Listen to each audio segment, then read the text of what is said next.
Hello everyone, welcome to Lukmaan IAS. Today we are going to have the Hindu newspaper analysis dated 23rd of July 2023. So in today's newspaper there have been many articles and we have tried to include all those articles in the discussion. Apart from this, we have just excluded the science and tech part because we want to take a separate lecture for all the science and tech related news of the past week. So let us start this discussion for today's newspaper.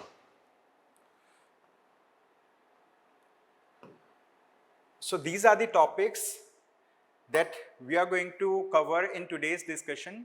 So here, in this slide, there are 5 topics that we have listed. Apart from this, we are going to cover 5 more topics. Okay, so in all, there will be 10 topics in today's discussion. So let us take the first topic for now. It says, this topic says, what has to be done to get to zero hunger? Okay, what has to be done to get to zero hunger? So this article is related to zero hunger, means reducing the hunger level in the world. Why this topic is important? Because recently there was a report that was released. Okay, name of the report is the Global Report on Food Crisis. Okay, Global Report on Food Crisis 2023, and this report is released by an organization which is known as Food Security Information Network. Okay, and it is supported by Global Network Against Food Crisis. So these are the 2 organizations. Apart from this, it also involves 16 other partners who are involved in making of this particular report. So in this regard, we will understand about what are the key findings of this particular report, and also we are going to discuss about what are the way forward, what is the way ahead that the world needs to take action on. Okay, so we are going to discuss about this thing. So let's start the discussion. Okay. So name of the topic is what has to be done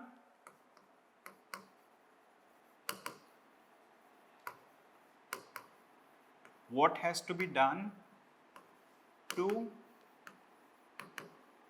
get to zero hunger. Okay, to get to zero hunger.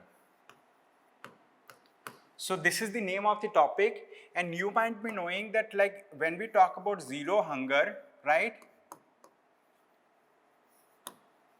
So there is a sustainable development goal also, okay, which is SDG, Sustainable Development Goal 2, that talks about zero hunger. This sustainable development goal is part of this goal has been taken by different countries across the world. It is, let's say, it is a goal that has been adopted, right, for 2015 to 2030. Okay, so it is part of 2015 to 2000. These goals have to be achieved by the end of 2030. Okay, so India is also a member of this Sustainable Development Goal Initiative, right? So it's a part of, let's say, United Nations organization itself. This report is part of, let's say, one of the body of the United Nations organization. So related to this, there have been a report, and we are going to talk about that report now. Okay.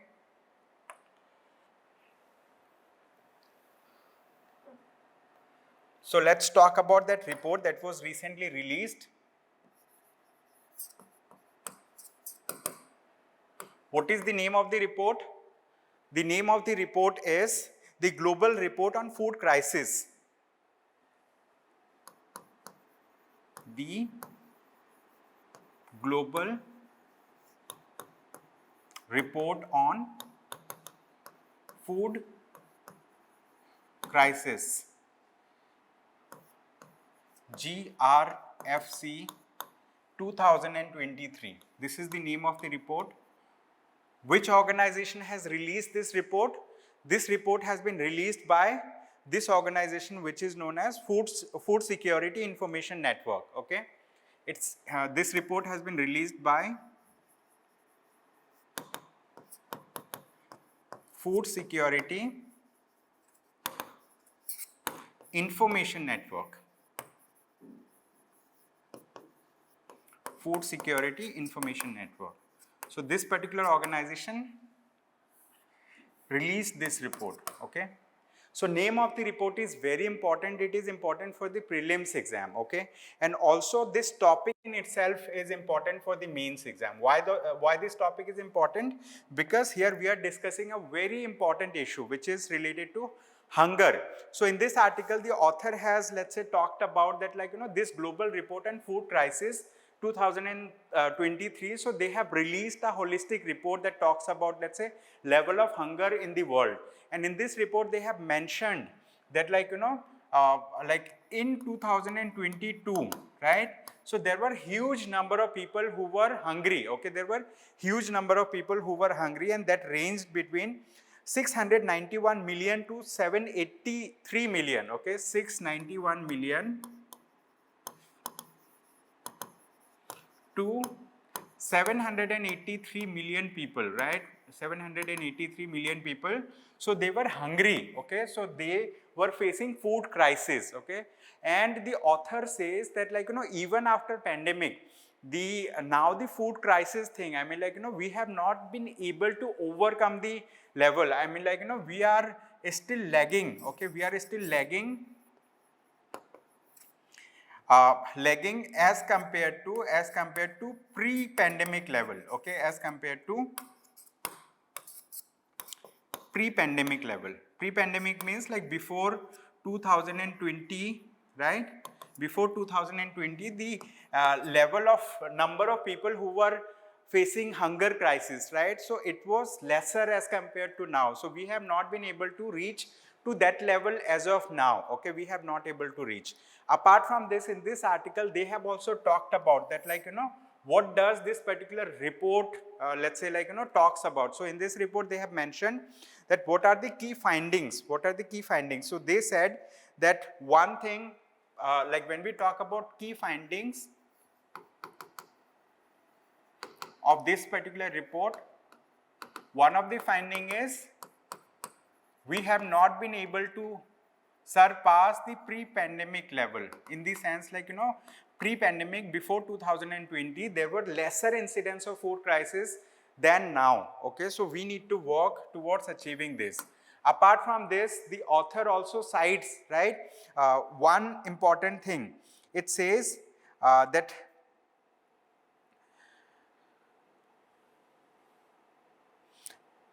it confirms that, like, no progress has been made since then. And also, like, what are the key drivers of food insecurity? Like, what are the things, like, what are the things, key drivers for food insecurity? Why do people have food insecurity?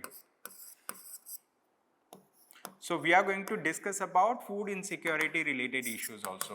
One of the thing that it mentions, right, it is because of economic slowdown, okay? It is because of economic slowdown is one of the reason, okay? Economic slowdown is one of the reason. Then Ukraine war, okay? Ukraine war is another reason. Apart from this, like, lack of policy initiatives, okay? Lack of policy initiatives or policy measures is another reason. So it highlights that there are many such reasons. And how do we overcome, right, the food crisis? To overcome the food crisis, what we have to do to overcome the food crisis, we need to follow certain steps. One of the step is, like, let's say the government of India and government across the world should give thrust to, let's say, food stalls, wherever, let's say, like, people are preparing food, they are selling food. So, like, they should be given thrust that, like, they make more nutritious food, okay? More nutritious food. So that will be one aspect. Apart from this, there can be government initiatives, okay? Government initiatives for providing foods, okay? For providing food to people. Then third is that, like, the food stalls, the public distribution network. I mean, like, so foods can be distributed through public distribution network. So in India, we named it as public distribution network, but elsewhere across the world, there may be different names for this particular thing, okay? Different names for public distribution network. So that can be done. And also there can be laws, policy measures must be, let's say, like, brought about. So like, policy initiatives must be taken care of. Okay, there should be policy initiatives. Okay, policy initiatives related to that. So these are the some of the measures that the author has highlighted. So it is important for us that, like, zero hunger is a part of this particular thing, sustainable development goals. Okay, so in this article that we are discussing, so we are also I'm also going to showcase the sustainable development goals related thing. Okay, so let's discuss about that. So these are the 17 sustainable development goals that the world has, let's say, taken a target for itself. Okay, what are those sustainable development goals? One of them is no poverty, then zero hunger, good health and well-being, fourth, quality education, fifth, gender equality, sixth, clean water and sanitation, affordable and clean energy, decent work and economic growth, industry, innovation and infrastructure, reduced inequality, sustainable cities and communities, responsible consumption and production. Then we have 13th goal as climate action. 14th, life below water. We need to conserve, we need to take measures to, let's say, like, safeguard the life below water. Then life on land. And then peace, justice and strong institutions. We need to focus on building peace, justice and strong institutions. Then we need to look for partnerships for the goals. Okay, so these are the things that needs to be, like, looked into. So with this, like, I do have a question to discuss with you. This is a question for the prelims exam. So here it says, with reference to the sustainable development goals, consider the following statements. Okay, two statements are given. We need to identify which of the statements are right. So it says, first statement, zero hunger is one of the goals of sustainable development. Yes, this is right. Second, it says India ranked 112 in the SDG index. Okay, we need to see. And here they are asking which of these statements are incorrect. It means we need to identify those statements that are incorrect. You need to, like, give an answer to this question. Let us see. Right. So correct answer for this is, like, option D. It means, like, neither one nor two is incorrect. Means, like, this statement is correct, this statement is correct, and none of them is incorrect. So that's why option D would be the right answer. And, like, we have given solution to this question. We have also included all the sustainable development goals for you over here. Okay, you need to go through these goals in your free time, or you can just pause the video and read it. Right. Then we have another topic. This topic is also again very important. It says, will G20 agree on a joint communique? Right. So you might be knowing that G20 stands for Group of 20.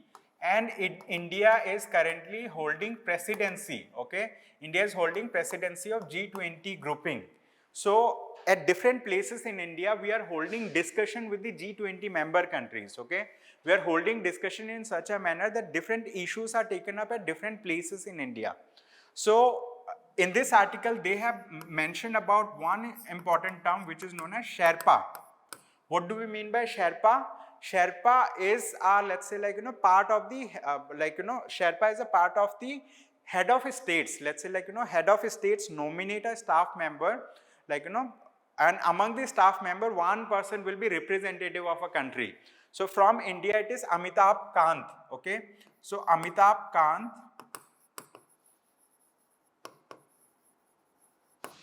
is a Sherpa from India in the G20. Similarly, like, there are Sherpas from all other countries. And in this article, they have discussed about the importance of joint communique, means the joint declaration, right, after holding a meeting. So, like, is there a possibility of coming up with a joint declaration on, G20? So basically, recently there have been many meetings, and after all those meetings, the government of India has released Chairman's Summary and Outcomes document. Okay, we have released Chairman's Summary and Outcome document, right, after holding every meeting of G20. And now, basically this joint communique is known as Leaders Declaration, right, when the leaders of all the G20 countries make a one single document related to something, that is known as joint communique. So basically, like, so far since the inception, since the, let's say, starting of G20, right? So it was started, G20 was started in 1999, and after then it was upgraded to the leaders level summit in 2008.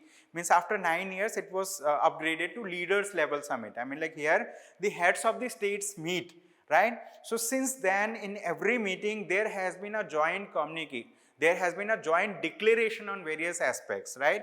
So this time, why the joint declaration is still pending, why, I mean, like, leaders have not been able to come on a consensus, is because of Ukraine-Russia war. Because related to Ukraine-Russia war, some countries want to take a stand, against a warfare on Ukraine. However, some countries are neutral, and some countries are supporting Russia as well. So every country has a different stand on it. So that's why, because of this particular, let's say, non-consensus in this issue, so that's why so far G20 has not released a joint declaration. However, another meeting of G20 is pending, and it is going to be held in New Delhi. Okay, so it will be a Sherpas meeting. Here it is expected, right? It is going to be held in September 9 and 10. There will be a 2-day summit. So it is expected that on those 2-day summit, there can be a joint declaration.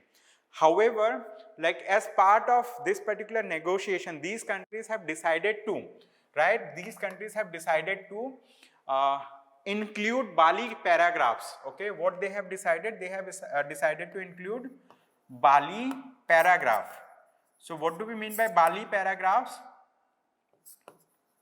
Basically, in earlier G20 summit, like in Bali, so they have, what they have done, they have adopted some kind of resolution. Okay, they have adopted some resolution. There they have mentioned some of the things where it was mutually accepted by all the G20 members, right? This time in G20, I mean, like, Russia is not there, okay? And earlier in 2014, when Russia had annexed Crimea, in 2014, Russia has annexed Crimea, and after then Russia was expelled. It was suspended from G8, and after then G8 became G7, right? Now, like, Russia-Ukraine war is going on at this point of time. These the G20 members do not have a consensus among themselves to come up with anything against Russia. So in the Bali paragraphs, what has happened, I mean, like, these earlier they have adopted some paragraphs, and these paragraphs were not written only by the Bali members, I mean, like, only by the members who participated in the Bali round of meeting. So what has happened that time, they have adopted some of the things. They say, like, the Bali formulation can be divided into 3 parts. One of the part was references to the United Nations Security Council and United Nations General Assembly resolution deploring Russia's war on Ukraine. So UNGA, United Nations General Assembly, and United Nations Security Council, they have come up with resolutions that deplored Russia's war on Ukraine. So those things have been included in the Bali paragraph. Apart from this, the second part was, there was a statement of most members strongly condemned the war in Ukraine, and this refers to let's say, document released by the International Monetary Fund. So they have included that particular thing from the Bali paragraphs itself. Apart from this, there was another, the use of Prime Minister Modi's phrase that this era is not a war, not an era of war. Okay, so this era is not an era of war. So these are the things that have been adopted by the members, okay, from the Bali paragraph. So in one of the things, Russia has showcased that, like, it is not against it. However, there was a country, South Africa, that has said that in the footnote, they need to mention that, like, it is all the paragraphs that are being included, I mean, like, all the member countries do not have a consensus in it. Means, if it is adopted, if a joint communique is given, in the footnote, there should be mentioned that, like, all the members do not have consensus on this particular document. Okay, so this is the thing, it's an ongoing development related to G20. So with this, like, let us take another question related to prelims, okay, on G20 itself. So it says, with reference to the group of 20, consider the following statements. So these statements, they have given only 2 statements. One says, it plays an important role in shaping and strengthening global architecture. This statement is right. Second, the G20 members represent over 45% of the global trade. Okay, so this percentage is wrong. It is not 45%, it is 75%. So G20 represent 75% of the global trade. So which of these statements are right? Only statement 1 is right. It means option A will be the right answer in our case, right? So like we have given detailed solution for you. Here we have also mentioned about the member countries of G20. You need to go through the detailed solution to understand more on this. Then we have another topic. In this topic, like we are going to discuss about the statistics related issues. Okay, so through this topic we are going to discuss about a very important thing. So let us can new data panel improve India's statistics? Okay, name of the topic is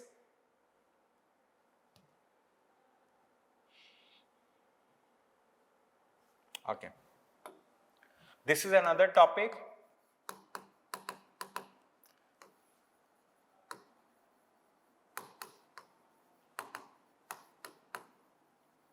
Can new data panel, name of the topic is can new data panel improve India's statistics? Improve India's statistics. Okay.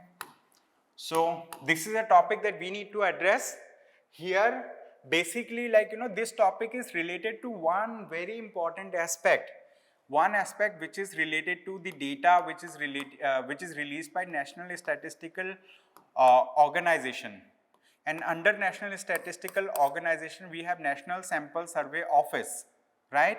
So earlier they used to come up with a kind of data which is they had a panel which was known as, the earlier panel was known as Standing Committee on Economic Statistics. Okay, so there was so let us discuss a new development related to it. So we do have Ministry of Statistics and Program Implementation. This particular ministry has revamped a body. So they have said that this body has been named as, right, it has been named as Standing Committee on Statistics. Okay, Standing Committee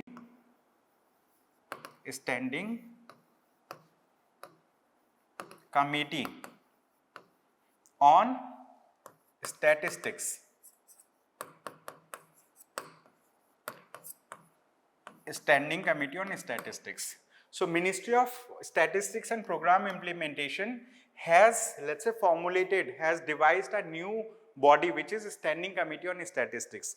This body will be headed by the former Chief Statistician Officer of India, and as member of this particular body there will be around 14 to 16 members. They will be high level members, some professors, some head of various organizations in India.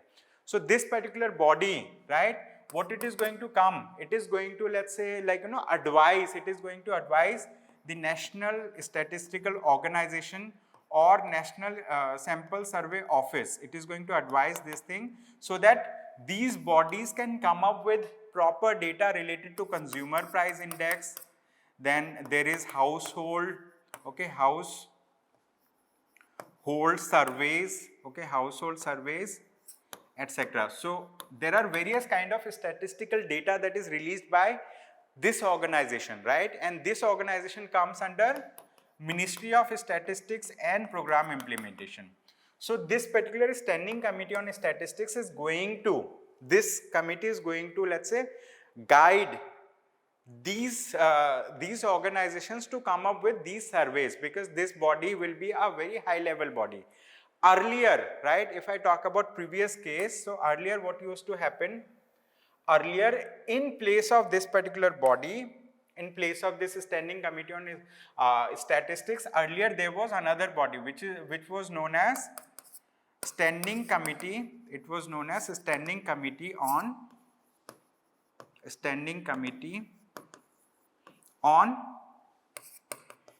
Economic Statistics. Okay,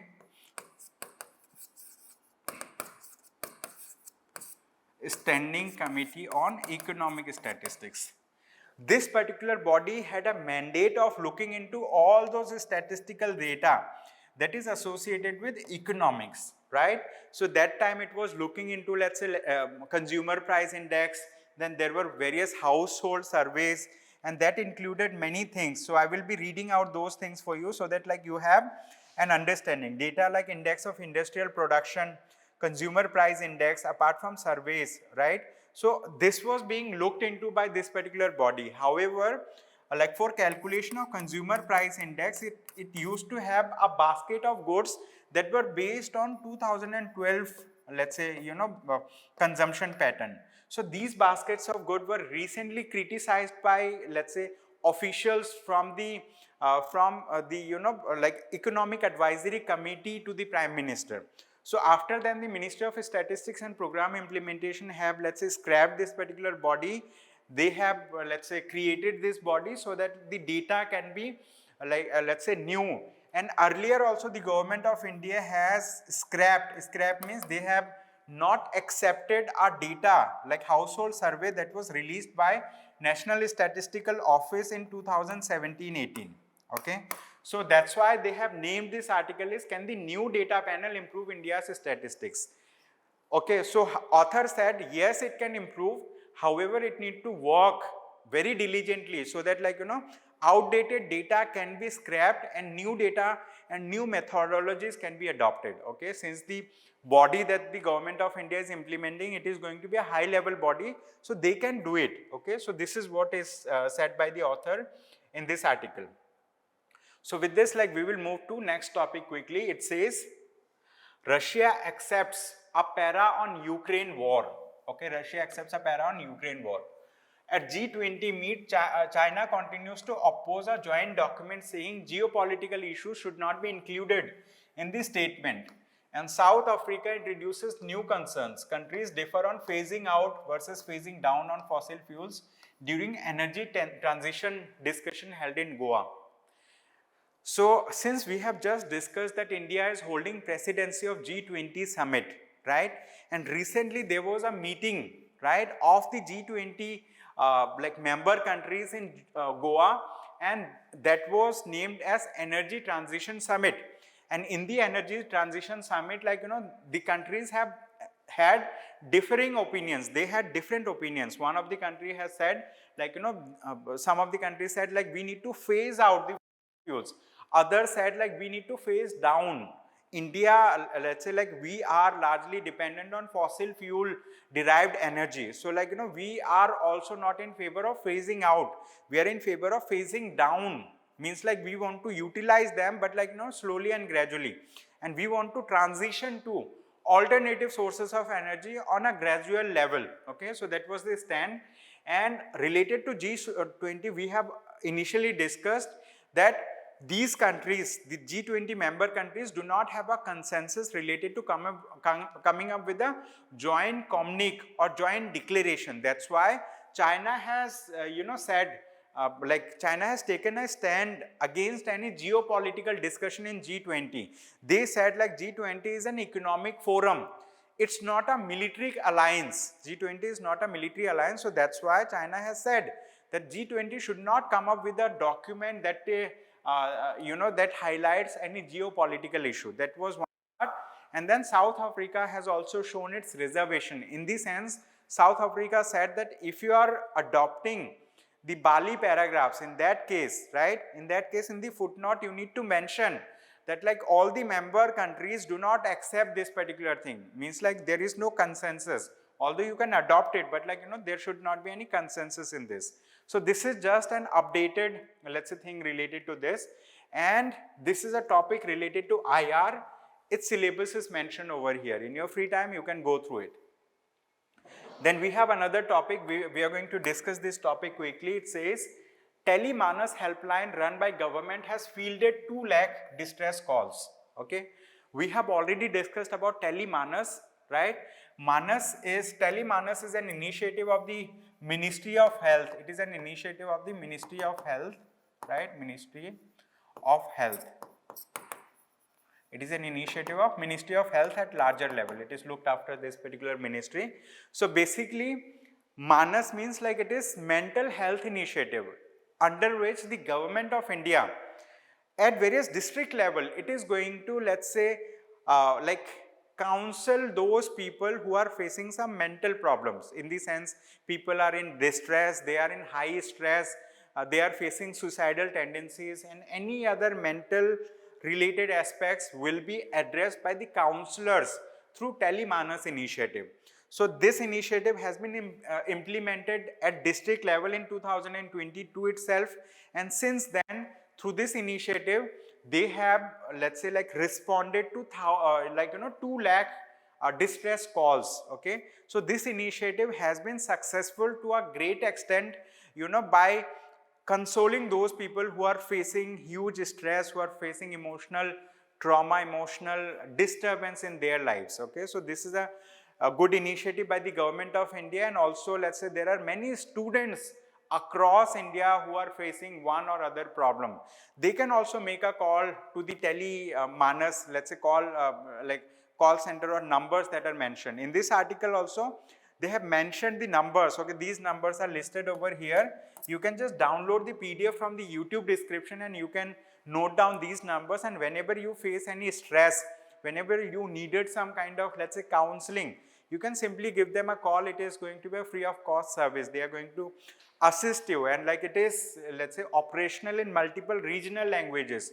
You can speak in Hindi, you can speak in English, you can speak in Malayali, you can speak in many Indian languages. So they are supporting, right, across nations. So it has been implemented in 31 states and union territories in India.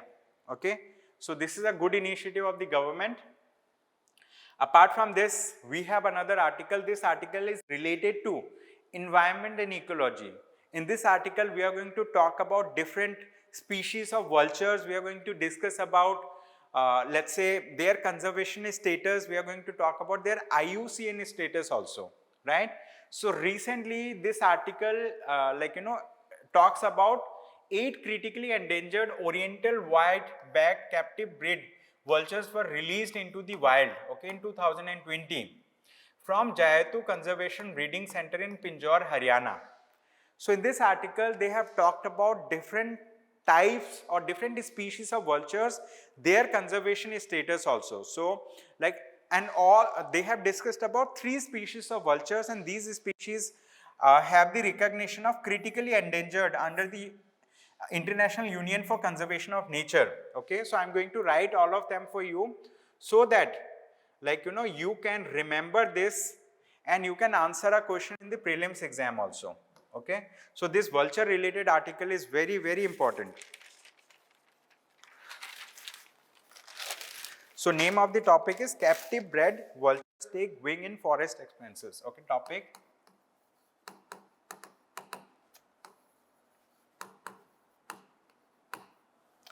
Captive-bred vultures.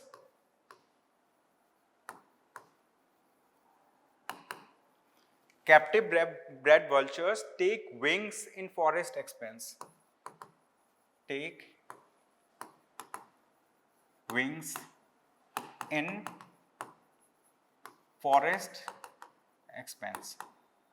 So basically, recently they have released some captive breed of vultures, and earlier in India since 1993 till now, okay, since 1990s till now, more than 90% or 99% of the vultures have been lost, and these vultures are categorized as near, let's say, they are under critically endangered category. So I'm going to write about the names of these vultures, the varieties of these vultures, and also their IUCN status for you. Okay, so these vultures are oriental.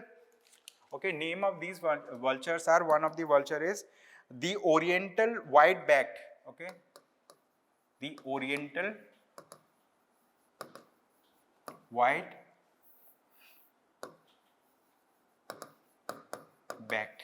So these are different species of the vultures. Okay, then long billed. Okay, second is the long billed vulture. The third one is the slender billed vultures. Okay, the slender billed vultures. So these are the vultures, and their population have declined by 97%. Okay, their population has declined by 97%, right, from 1990s. Okay, from 1990s. So in 1990s we had millions of these vultures, but now, like, you know, their population has declined, and for some of the vultures the population has declined by 99.9%, and all these vultures are, let's say, like, you know, categorized under critically endangered. Okay, they are categorized under critically endangered category, okay, under IUCN, International Union for Conservation of Nature.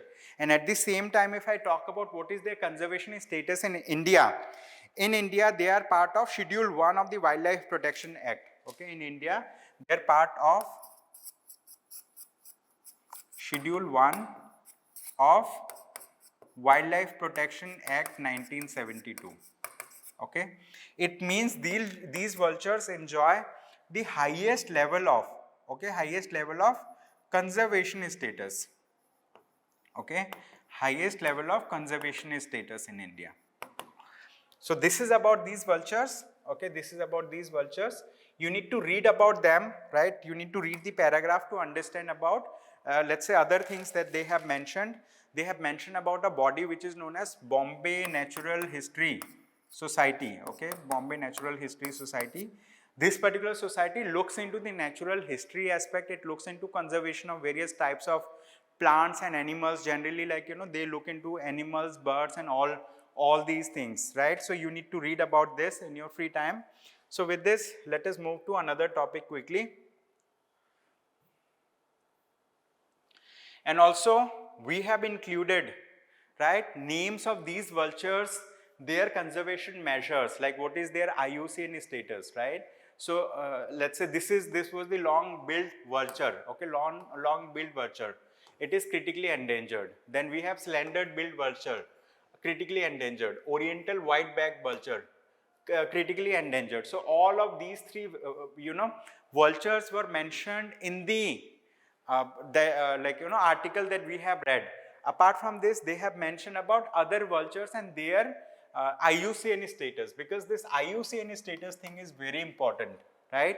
Many a times UPSC directly asks question in the prelims exam. They give names and they ask their IUCN status. Apart from this, like, you know, there is another thing which is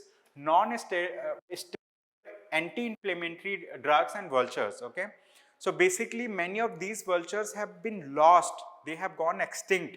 Why? Because they have, you know, they have taken some form of like, you know, drugs, some form of drugs, and in this article also they have mentioned about those drugs. Okay, I will be writing their names. One of the name is acylfenec. Okay, one of the thing is acylfenec. Then we have ketoprofen. Okay, ketoprofen, diclofenac. So so these are some of the, let's say, like, you know, medicines that were used by veterinary doctors to treat vultures or like for animal. And when these animal die, if vultures are eating upon these animals, so they, I mean, like, you know, it is very fatal for them. So that's why for veterinarians also these things have been like, these things have been stopped. I mean, like, you know, veterinarians have been given guideline that you should not you know, administer these things on animals, because like it will lead to killing of vultures. Okay, so with this, let us know about the place that was mentioned. I mean, like, you know, so they have released 8 vultures in 2020 from Pinjore in Haryana. So where it is located? It is located somewhere here, Pinjore in Haryana. Okay, so they have mentioned other things also. There are a total of 8 vulture conservation and breeding center in different states in India. So these conservation and breeding centers are mentioned over here, right?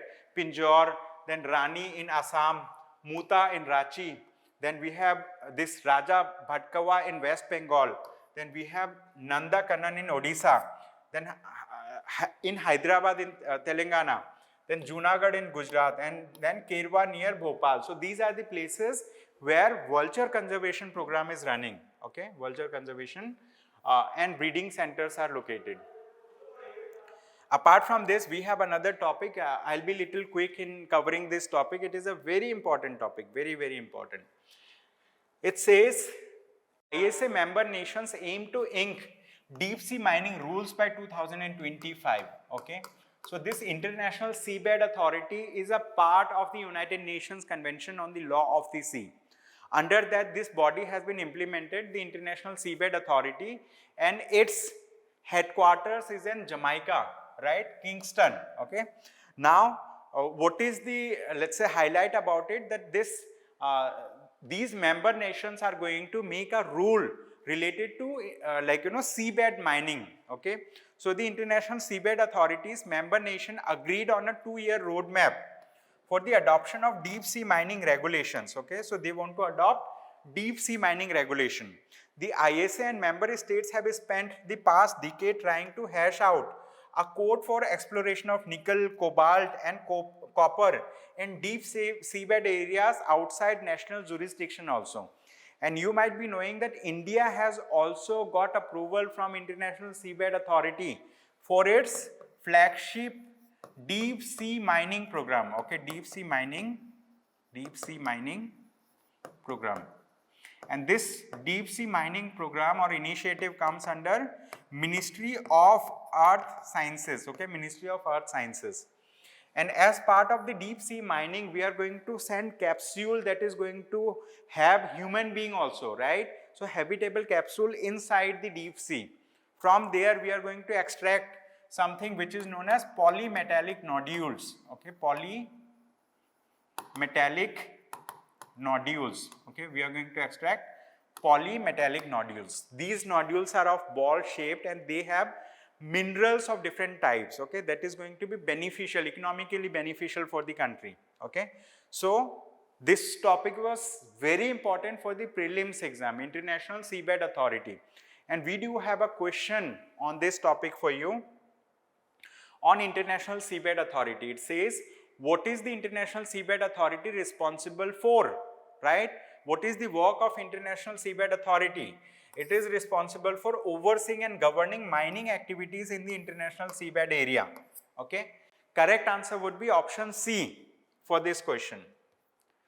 We have included an explanation to this question. In your free time, you can go through the explanation. Then this is just an highlight. This is just a highlight, and this is related to, okay, this is related to showing solidarity. Okay, showing solidarity. So for raising awareness, people have participated in a kind of awareness campaign, right? So this World Fragile Eggs Awareness Day, okay, it was, let's say, it was recently celebrated in India, where fragile egg syndrome, right, like they are going to generate awareness about fragile egg syndrome. It is a genetic condition that causes learning disabilities, social and language and emotional difficulties in people. So name of this syndrome is important. Okay, name of the syndrome is fragile egg syndrome. So I am writing it, fragile egg syndrome. So because of fragile egg syndrome, people have emotional disabilities, social disabilities, learning disabilities, and they find it difficult to, let's say, interact, right, with other people. There are, let's say, like emotional difficulties for people, right? So this name of the syndrome is important. With this, like, we move to another topic. This topic is also important for the prelims exam. It says Sri Lanka may accept Indian rupee for local transaction. So now the Prime Minister of India, Mr. Ranil Wickremesinghe, is going to visit India. Okay, Prime Minister of Sri Lanka is going to visit India. He is going to meet the Indian Prime Minister, and before that, the Foreign Minister of Sri Lanka, he has like given an update that like Sri Lanka may accept Indian rupee for local transactions in Sri Lanka. As of now, they already has US dollar, euro, Japanese yen. So like tourists are using those currencies in Sri Lanka for doing transactions, but they also want to allow Indian rupee also for local transactions in Sri Lanka. So that's a very, very good update, because Indian currency is being recognized across the world. You might be knowing recently Government of India has also signed memorandum of understanding between Reserve Bank of India and let's say United Arab Emirates Central Bank for bilateral exchange in rupee and dirham, right? So with this, like, we have another topic, we are going to discuss this topic. It is also important for the prelims exam. So INS Kirpan, decommissioned from Indian Navy, handed over to Vietnam as a present. INS stands for Indian Naval Ship, okay? So this is Indian Naval Ship. It has been decommissioned from Indian Navy and it has been, let's say, like, given as a gift to the, to the Vietnam as a present. And why it was given to Vietnam? Because, like, Vietnam is a part of Indian Ocean region. It's a part of Indian Ocean region. Vietnam is a part of Indian Ocean region.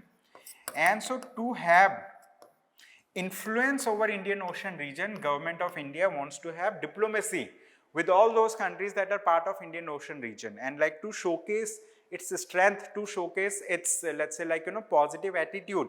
So Government of India has, let's say, like, gifted one of the Indian naval ship to Vietnam, right? So this will give a positive message, in among all the Indian Ocean region countries, right? You need to look into the map of Indian Ocean region. And we also had Indian Ocean Naval Symposium earlier, right? Indian Ocean Naval Symposium. Symposium means meeting of high level officials, right? Symposium means meeting of high level officials. So that's all for the day from my side today. Thank you everyone for attending today's session. I hope you have a good day ahead. Thank you.